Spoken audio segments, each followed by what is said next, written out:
Hello, आओ शुरू करें हम लोग। सीक्वेंसेस का ये 5वां लेक्चर है और लिमिट्स का दूसरा।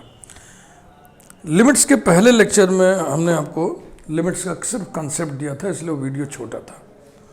और अब हम आपको टेक्निक्स बताएंगे लिमिट निकालने की। तो कुछ टेक्निक्स आज पढ़िए, जो रह जाएगा उसको अगले वीडियो में हम पूरा करेंगे। Number 1, sandwich theorem.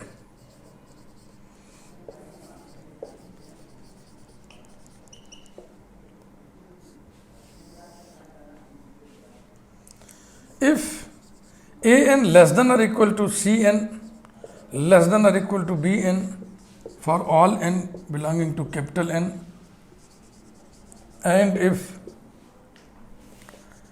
limit n tends to infinity an equals to L equals to limit n tends to infinity Bn, then limit n tends to infinity Cn also equals to L। तो देखो, पहले तो ये sandwich बना हुआ है ना। Sandwich का मतलब ए एन इधर, बी एन इधर, बीच में सी एन, हो गया सैंडविच। अगर आजू की लिमिट बाजू की लिमिट एल आवे दोनों, तो इसकी भी लिमिट एल होती है। ये sandwich theorem. Example 1, sequence a n where a n is equal to 5 to the power n plus 7 to the power n plus 9 to the power n whole to the power 1 upon n for all n belonging to n।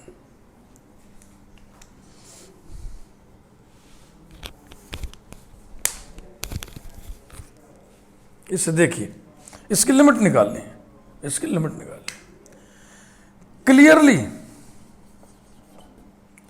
9 to the power n is less than 5 to the power n plus 7 to the power n plus 9 to the power n, and this is less than 9 to the power n plus 9 to the power n plus 9 to the power n for all n belonging to n। Is it correct? आपको भी लग रहा है स्पष्ट है, clear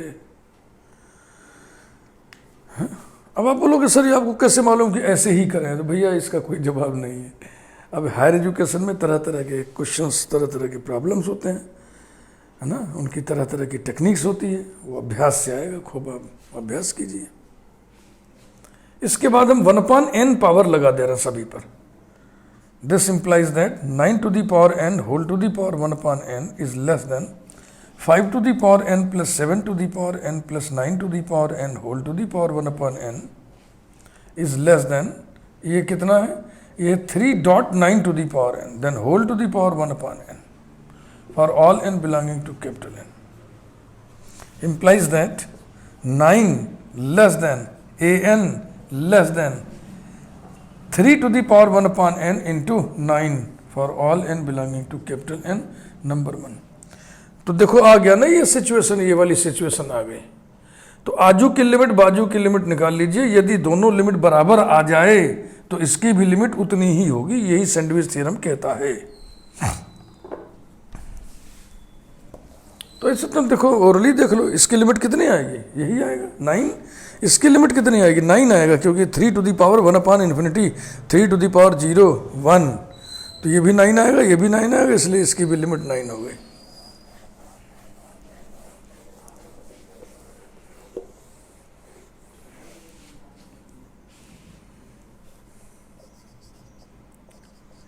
limit n tends to infinity 9 is equal to 9। Limit n tends to infinity, अब इधर वाला पकड़िए, 9 into 3 to the power 1/n equals to 9। Therefore, by Sandwich theorem, limit n tends to infinity, an also equals to 9। That is, limit sequence an is equal to 9।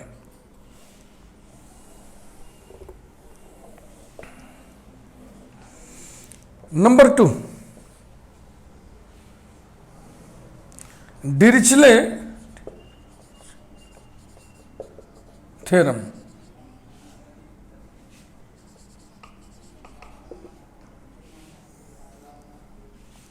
इसका pronunciation ऐसा है, डिरिचले, ट silent रहेगा, डिरिचले, डिरिचले। If limit n tends to infinity, a n plus 1 upon a n equals to L, then limit n tends to infinity, a n equals to 0 when mod L less than 1,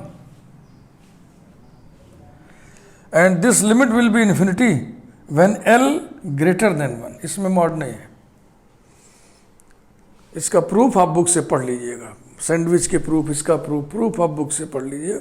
और अगर नहीं पढ़ना है तो देखिए, आप मुझसे टेलीग्राम ऐप पर जुड़िए, Yogendra Bahadur Singh on Telegram app, BSc 1 का चैनल बना हुआ है, उस पर जाइए आप। PDF के रूप में सारे नोट्स वहाँ मौजूद हैं, जो मैं पढ़ा रहा हूँ सब कुछ वहाँ नोट्स पूरा फुल नोट्स मौजूद है, प्रूफ के साथ, सोल्यूशन के साथ, सब चीज़ वहाँ मौजूद है। वहाँ से आप उठा लीजिए, यहाँ सिर्फ समझिए, कॉन्सेप्ट लीजिए, जिसकी बहुत ज़रूरत है आपको। Example 2, sequence AN where AN equal to 1.3.5.2n upon 3.6.9.3n for all n belonging to capital N।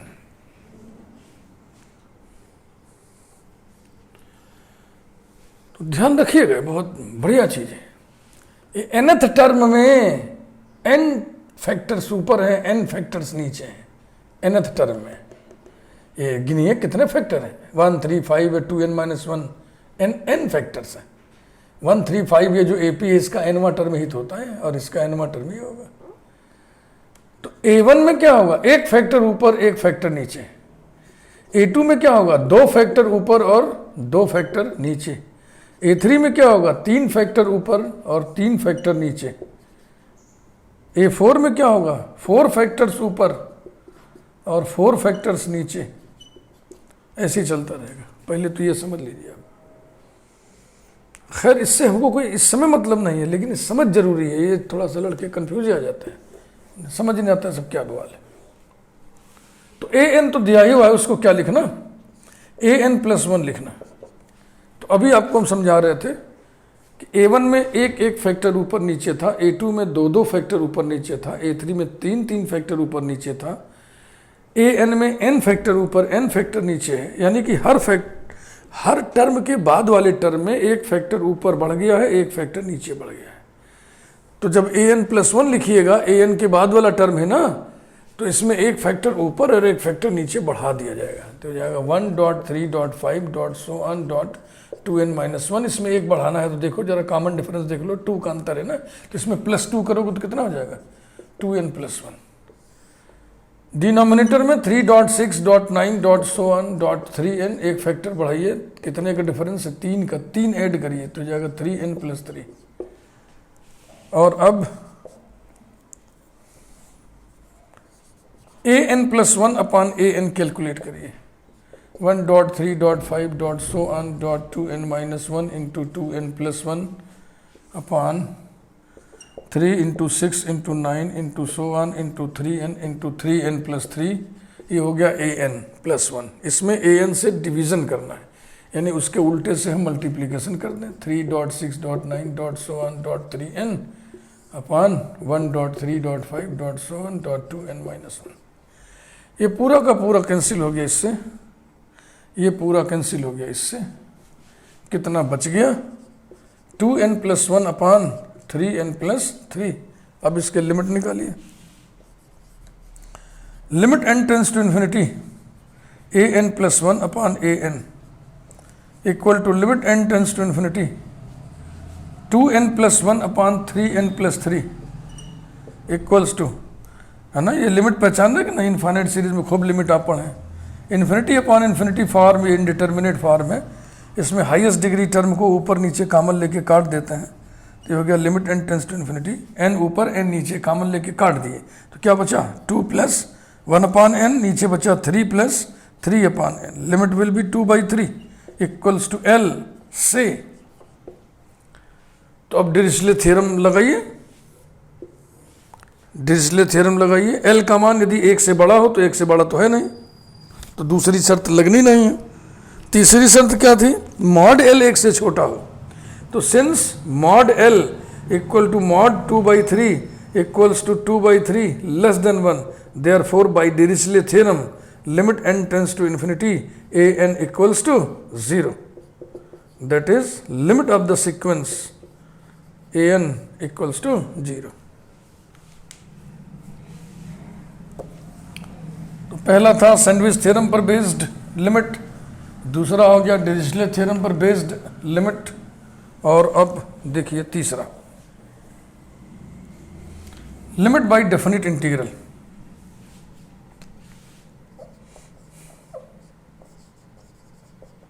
Limits by definite integral, ये डेफिनिट इंटीग्रल में आप पढ़े होंगे, नहीं पढ़े होंगे तो संक्षेप में शॉर्ट में हम आपको बता रहे हैं। Limit n tends to infinity, sigma r varies from a to phi of n, f of r by n into 1/n, ये है लिमिट। तो ये सम है और ये लिमिट है, तो इसको बोलते हैं limit of a sum, limit of a sum as n tends to infinity. Definite integral chapter में इसी हेडिंग में रहता है। इसको डेफिनेट इंटीग्रल से रिप्लेस कर देते हैं इंटीग्रल L टू m, यानी इतने हिस्से की जगह ये आ गया, r/n की जगह x और 1/n की जगह dx रिप्लेस करते हैं, तो हो जाएगा f ऑफ x dx। अब ये लोअर लिमिट अपर लिमिट क्या है, where L equal to limit n tends to infinity, अभी लिखते हैं, and m equal to limit n tends to infinity. Lower वाले में यहाँ लिमिट कैसे लिखते हैं, इसमें जो लोअर वाला है r का मान कितना है a, तो a/n की लिमिट, और अपर वाले में सबसे बड़ी वैल्यू r की कितनी है, phi ऑफ n, तो phi of n upon n की लिमिट ये है। इस पर बेस्ड अब आइए न्यूमेरिकल देखते हैं। Example 3a, sequence an where an equal to 1/n square plus 1/n plus 1 whole square plus 1/n plus 2 whole square plus so on plus 1/n plus n whole square for all n belonging to capital N। आइए इसको देखें।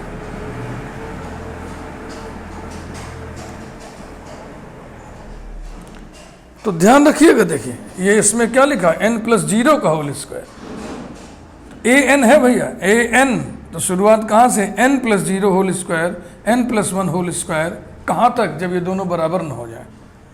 यानी अगर आप a1 लिखना चाहें तो कैसे स्टार्ट लेंगे आप, 1/, अब यहाँ n की जगह 1 आ गया, तो ये क्या लिखेंगे, 1 स्क्वायर प्लस 1/n की जगह 1 प्लस 1 होल स्क्वायर, बस यही बंद कर देंगे, क्योंकि ये आ गया ना लास्ट वाले में ही तो है कि दोनों बराबर हो जाए।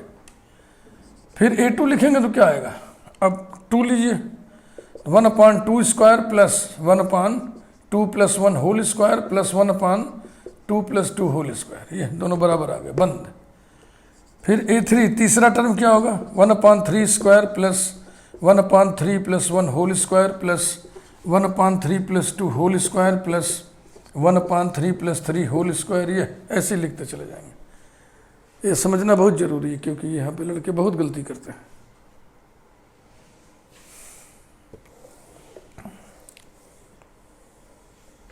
इसको हम 2 अप्रोच से करेंगे। फर्स्ट अप्रोच,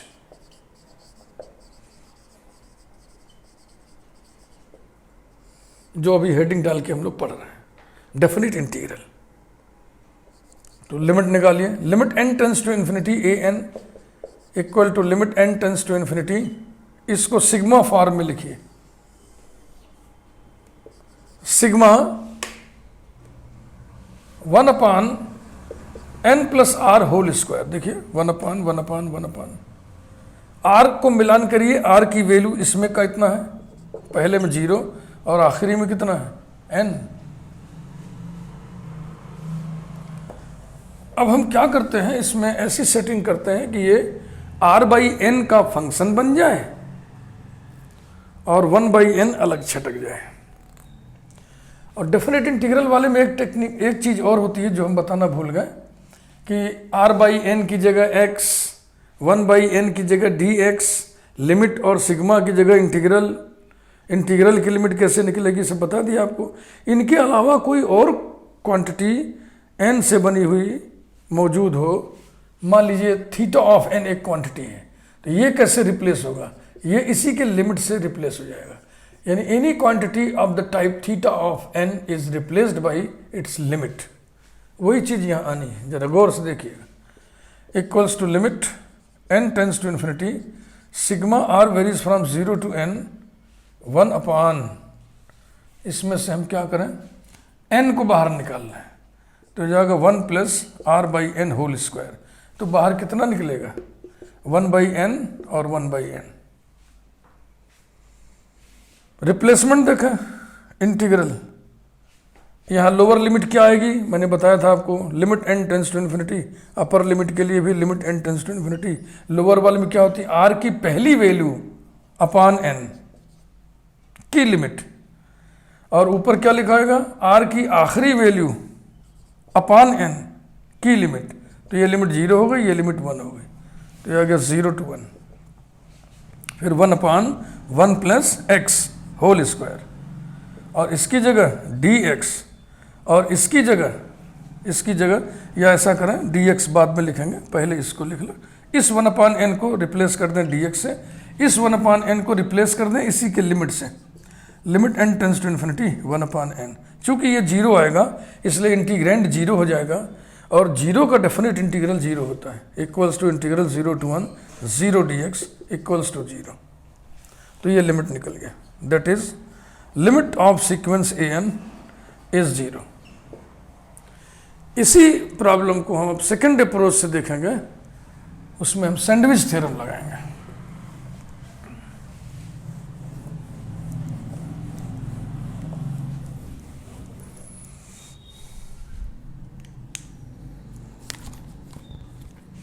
सेकंड अप्रोच,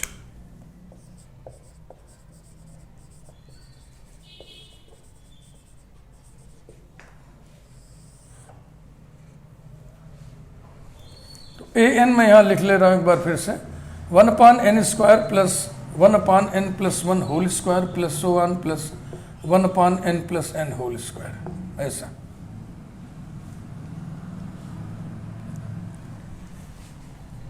अब ध्यान से समझिएगा क्लियरली,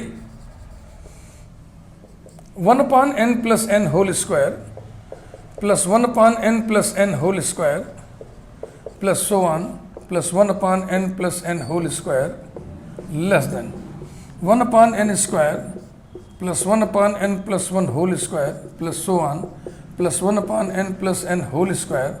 और फिर यहाँ हमको लेस देन लिखना है, जगह भर गया है तो इधर लिख देना है, less than 1/n² plus 1/n² plus so on plus 1/n² for all n belonging to n। देखो जो बीच में हम सैंडविच थ्योरम लगा रहे हैं, तो सैंडविच वाली व्यवस्था कर रहे हैं, जो बीच में है वो कौन है, an है। आजू कैसे कंस्ट्रक्ट किया, बाजू कैसे कंस्ट्रक्ट किया, ये ध्यान में रखना है। आजू कैसे कंस्ट्रक्ट किया, आखिरी टर्म जो है, या आखिरी वाला, आखिरी इसके बराबर सबको कर दिया, और इधर बाजू में पहले वाले के बराबर सबको कर दिया। सोचिए जैसे इससे इसकी तुलना करिए, तो इसके डिनोमिनेटर से बड़ा डिनोमिनेटर इसका है ना, तो ये फ्रैक्शन इस फ्रैक्शन से छोटा होगा। इन दोनों की तुलना करिए, इस डिनोमिनेटर से बड़ा इस डिनोमिनेटर है, तो ये फ्रैक्शन इस फ्रैक्शन से छोटा होगा, और ये फ्रैक्शन इस फ्रैक्शन के बराबर होगा। तो जब सबको जोड़िएगा तो ये छोटा हो जाएगा इससे। यहाँ स्थिति क्या है, ये दोनों बराबर हो गए, इनको तुलना करिए, इसका फ्रैक्शन बड़ा है तो ये इसका डिनोमिनेटर बड़ा है तो ये फ्रैक्शन छोटा हो गया इस फ्रैक्शन से, ये फ्रैक्शन छोटा हो गया इस फ्रैक्शन से, ये स्थिति आ गई। अब इम्प्लाइज दैट, अब एक ही जैसी संख्याएं जोड़ी गई, जोड़िए कितने टर्म्स है, टर्म्स की संख्या देख लो, अगर 1 से n तक आए तो n टर्म हुए, एक टर्म और है, यानी n + 1 टर्म्स हैं। तो ये हो गया n plus one upon n plus n whole square less than a n less than n plus one upon n square for all n belonging to capital N. This implies that n plus one upon ये है 2n का square यानी कि 4n square less than a n less than n plus one upon n square for all n belonging to capital N. अब इसकी limit निकालें, इसकी limit निकालें, देखें दोनों लिमिट कितनी आती है. अगर दोनों लिमिट बराबर आ गई तो वही लिमिट इसकी भी होगी.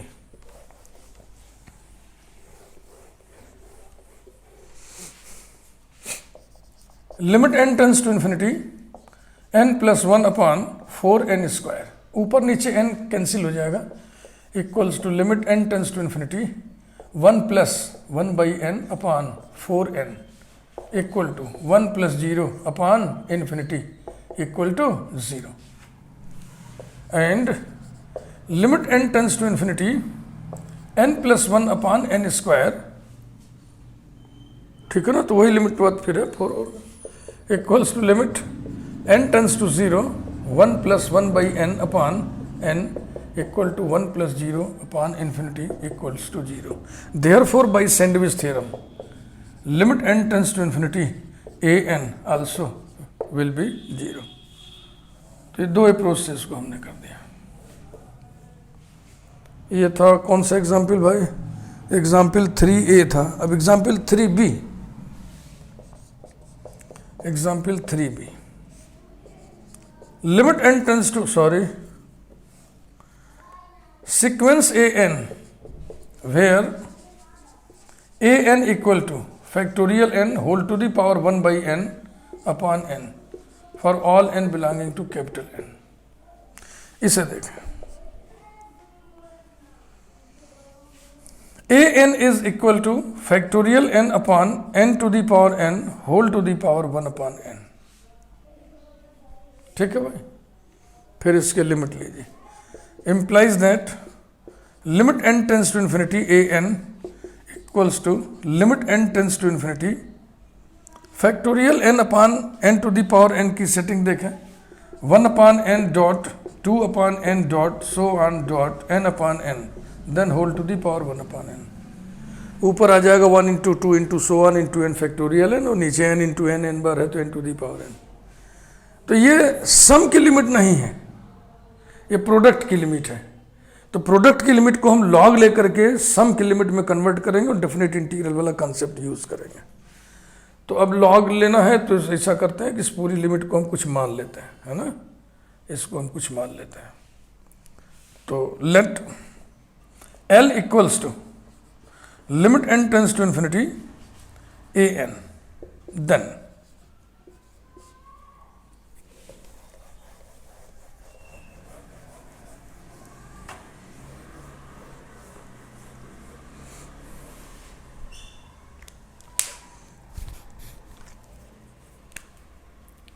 This is equal to L, यानी कि L equal to limit n tends to infinity 1 upon n into 2 upon n into so on into n upon n whole to the power 1 upon n.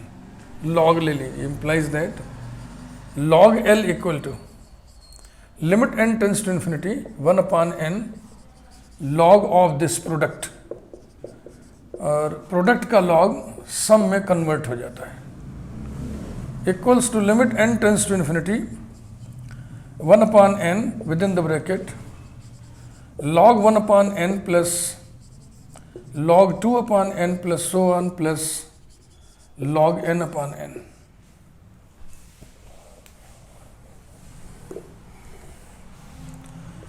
Equals to limit n tends to infinity, इसे sigma के रूप में हम लिख रहे हैं, sigma log r अपान n. r को compare कर लो, पहले में r1 है, आखिरी में rn है, r varies from 1 to n, और इस 1 अपान n को हमने यहाँ लिख दिया 1 अपान n. ऐसे डेफिनेट इंटीग्रल में इसको कन्वर्ट करिए तो ये हो जाएगा इंटीग्रल. नीचे क्या आएगा 1 बाई n का लॉग लिमिट 0, ऊपर आएगा n बाई n की लिमिट 1 और r बाई n की जगह x, तो हो गया log x, और 1 बाई n की जगह dx. log x का इंटीग्रल सबको याद ही होगा, x log x minus x इसके लिमिट 0 to 1 इक्वल्स टू 1 रखिएगा तो क्या आएगा, log 1 0 हो जाएगा, यहाँ 1 बचेगा यानी -1। और 0 रखने से देखो यहाँ तो 0 हो गया, लेकिन यहाँ पे थोड़ा सा पंगा फंसेगा ना, 0 इंटू log 0, log 0 -∞ होता है, तो हो जाएगा 0 इंटू -∞, माने 0 क्रॉस इन्फिनिटी इनडिटर्मिनेट फॉर्म। लेकिन फिलहाल आप इसकी वैल्यू 0 लिख लें तो ये आ गया -1। मैं समझा देता हूँ क्या, यहाँ लॉजिक लिख दे रहा हूँ, since limit x tends to 0 x log x equals to 0। कैसे, ये मैं भी बताता हूँ। तो ये log L की वैल्यू है, this implies that L equal to e to the power -1, that is L किसको माने थे आप, limit n tends to infinity a n को, तो ये कितना आ गया 1/e, that is limit of the given sequence a n is 1/e। बहुत इंपॉर्टेंट एग्जाम्पल है। अब ये लिमिट देखिए कैसे 0 हुआ,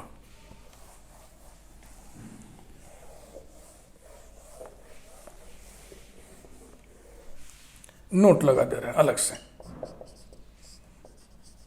limit x tends to 0 x log x, ये फॉर्म है 0 क्रॉस इन्फिनिटी फॉर्म। इसको या तो 0/0 फॉर्म या तो ∞/∞ फॉर्म में हम कन्वर्ट कर लेते हैं, क्योंकि एल हॉस्पिटल रूल दोनों ही फॉर्म में डायरेक्टली एप्लीकेबल होता है ना। तो इसको हमने कर दिया log x अपान x, नीचे आके कितना हो जाएगा 1/x। तो अब कौन सा फॉर्म है, log 0 अपान 1/0, माने -∞/∞। तो फॉर्म लिखा जाएगा ∞/∞ form, indeterminate form. DL hospital rule लगाएंगे, डीएल हॉस्पिटल रूल में ऊपर डेरिवेटिव निकाल लेते हैं अलग, नीचे डेरिवेटिव निकाल लेते हैं अलग। Limit x tends to 0 log x का डेरिवेटिव 1/x, 1/x का derivative -1/x² by de l'Hospital rule.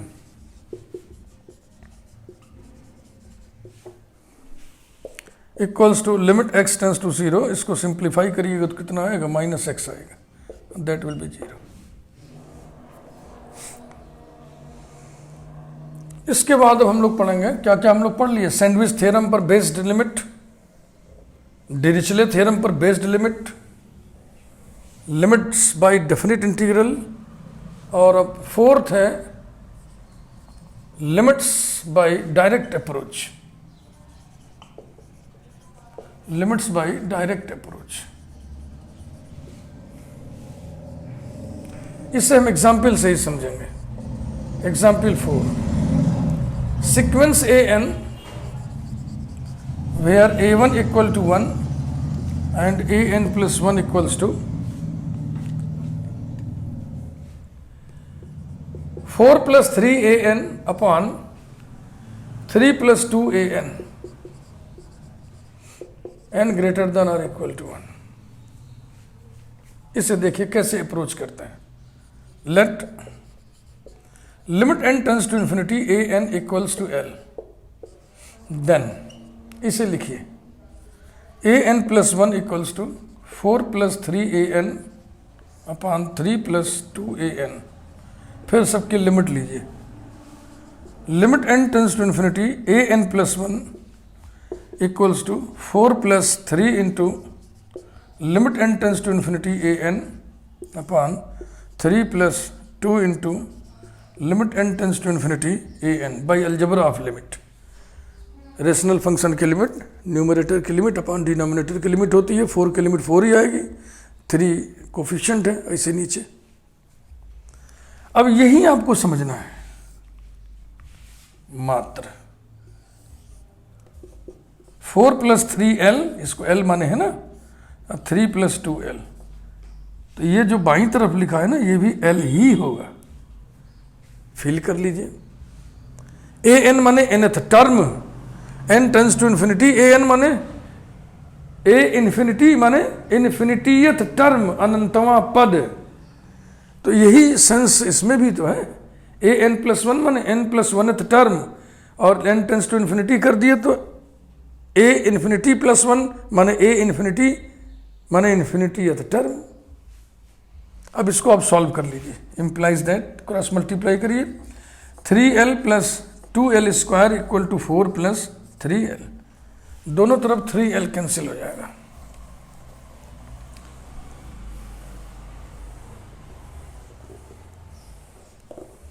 उसके बाद क्या बचेगा, 2l² इक्वल टू 4, यानी l² इक्वल टू 2,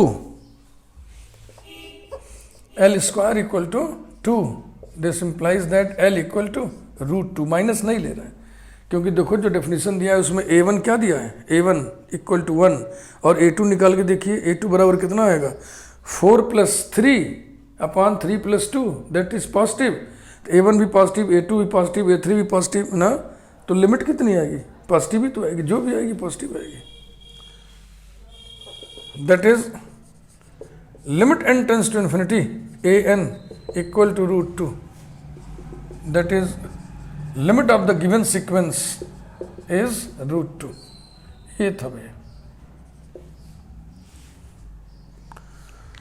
तो आज हम लोग लिमिट्स की 4 टेक्निक्स पढ़े, सैंडविच थ्योरम पर बेस्ड, डिरिचले थ्योरम पर based, limits by definite integral और limits by direct approach.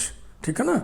Bell icon जरूर प्रेस करिएगा, चैनल को जरूर सब्सक्राइब करिएगा। Thank you very much.